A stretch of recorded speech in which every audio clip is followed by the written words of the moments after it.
സ്നേഹബഹുമാനമുള്ള വചനയാത്രക്കാരെ, തപസ്സുകാലം 1-ാം ഞായറിലേക്ക് സ്നേഹപൂർവ്വം സ്വാഗതം ചെയ്യുന്നു.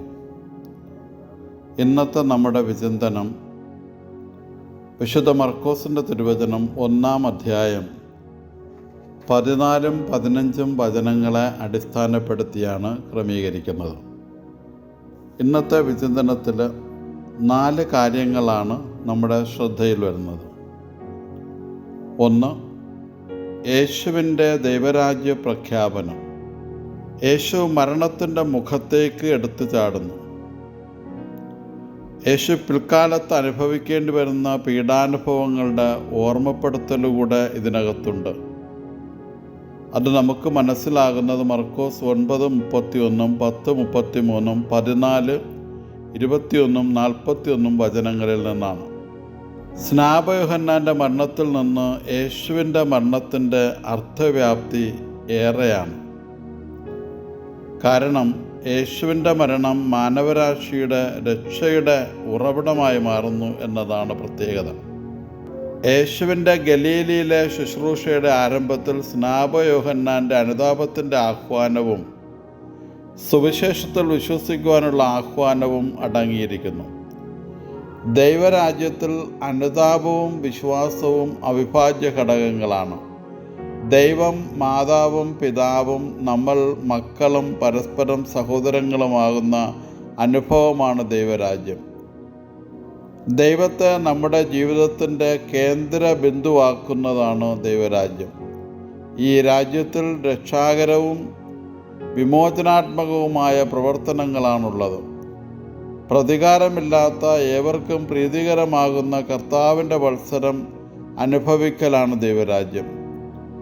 ഈ ദൈവരാജ്യത്തിൽ പ്രവേശിക്കുവാൻ അനുതാപവും വിശ്വാസവും ആവശ്യമായി വരുന്നു എന്നുള്ളത് ഏറെ ശ്രദ്ധേയമാണ്. 2. യേശു ദൈവത്തിൻ്റെ സുവിശേഷം പ്രസംഗിച്ചു. യേശു പ്രസംഗിച്ചത് പാപമോചനത്തിൻ്റെ സദ്വാർത്തയാണ്. പാപം മോചിച്ച് മനഃശാന്തി നൽകി. പാദങ്ങൾ കഴുകി ശുശ്രൂഷയുടെ മാനങ്ങൾ വിരിയിച്ചു.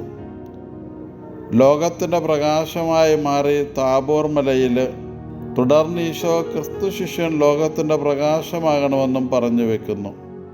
നഷ്ടപ്പെട്ടവരെയും അവസാനത്തെ വ്യക്തിയെയും അവഗണിക്കപ്പെട്ടവരെയും തേടിയിറങ്ങി അവരുടെ മഹത്വം ഉറപ്പിച്ചുകൊണ്ട് അവരോടൊപ്പം ഭക്ഷിക്കുകയും പാനം ചെയ്യുകയും ചെയ്ത് ദൈവത്തിൻ്റെ അനന്തമായ കരുണയുടെ സദ്വാർത്ത യേശു നൽകി.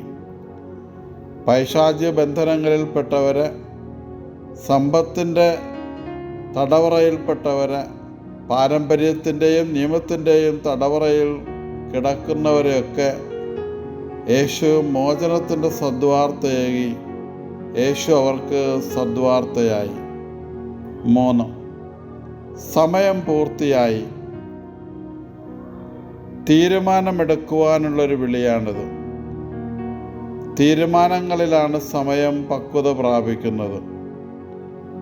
നട്ടെല്ലുള്ളവർക്ക് തീരുമാനമെടുക്കുവാൻ കഴിയൂ. തീരുമാനങ്ങളുടെ അനന്തരഫലങ്ങൾ ഏറ്റെടുക്കുവാൻ സന്നദ്ധതയുള്ളവർക്ക് മാത്രമേ തീരുമാനിക്കുവാനും സാധിക്കുകയുള്ളൂ. യേശു പറഞ്ഞു, സമയമായി, നിർത്താനുള്ള സമയമായി. 6-ഉം 9-ഉം പ്രമാണങ്ങളിൽ ലംഘിച്ച രാജാവിൻ്റെ വികൃതികൾ നിർത്താനുള്ള സമയമായി എന്നാണ് യേശു പറഞ്ഞു വയ്ക്കുന്നത്. മാത്രമല്ല, അനീതിയുടെയും അക്രമത്തിൻ്റെയും ആഡംബരത്തിൻ്റെയും ഒക്കെ ജീവിതശൈലികൾ നിർത്താനുള്ള സമയമായി എന്നുകൂടി ഈശോ സൂചിപ്പിക്കുന്നു. വീണ്ടും സമയമായി എന്ന് പറയുന്നത് തുടങ്ങാനുള്ള സമയമാണ്. ആമോസ് പ്രവാചകൻ പറയുന്നത് പോലെ നീതിജലം പോലെ ഒഴുകുകയും സമാധാനം പറ്റാത്ത നീർച്ചാല് പോലെ ഒഴുകിയിറങ്ങുകയും ചെയ്യേണ്ട സമയമായി. മനുഷ്യൻ്റെ മഹത്വം ഉറപ്പിക്കലും അതുവഴി മനുഷ്യർക്ക് ദൈവരാജ്യം നൽകാനുള്ള സമയമായി. സമൂഹത്തിലെ ഓരങ്ങളിൽ കഴിയുന്നവരെ സമൂഹത്തിൻ്റെ മധ്യഭാഗത്ത് നിർത്തിക്കൊണ്ട് അവർക്ക് അർഹതപ്പെട്ടതും ആവശ്യമുള്ളതുമായ എല്ലാ മാനുഷിക കാര്യങ്ങളിലും അവരുടെ വളർച്ച ഉറപ്പുവരുത്തേണ്ട സമയമായി. യേശുവിൻ്റെ വാക്കുകളിൽ ദൈവരാജ്യവും അവിടുത്തെ നീതിയുമാണ് മുഖ്യം. 4.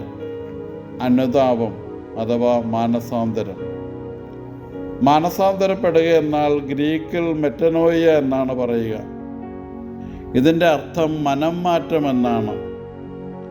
ഹെബ്രായ ഭാഷയിൽ ഷൂബ് എന്ന പദം ഇതിനു പകരം ഉപയോഗിച്ചിരിക്കുന്നു.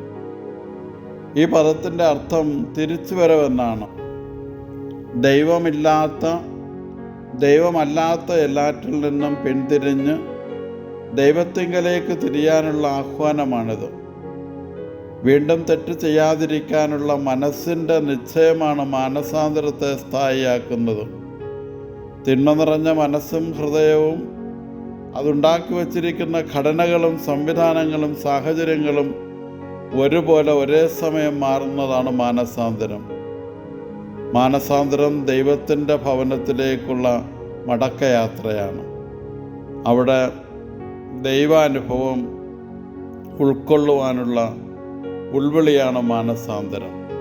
ദൈവത്തിങ്കലേക്ക് തിരിയുമ്പോൾ, ദൈവത്തിലായിരിക്കുമ്പോൾ മാനസാന്തരം പൂർണ്ണത തേടുകയാണ്. ദൈവം നമ്മെ അനുഗ്രഹിക്കട്ടെ. സ്നേഹപൂർവ്വം ഫാദർ നിക്കോളാസ് ടി.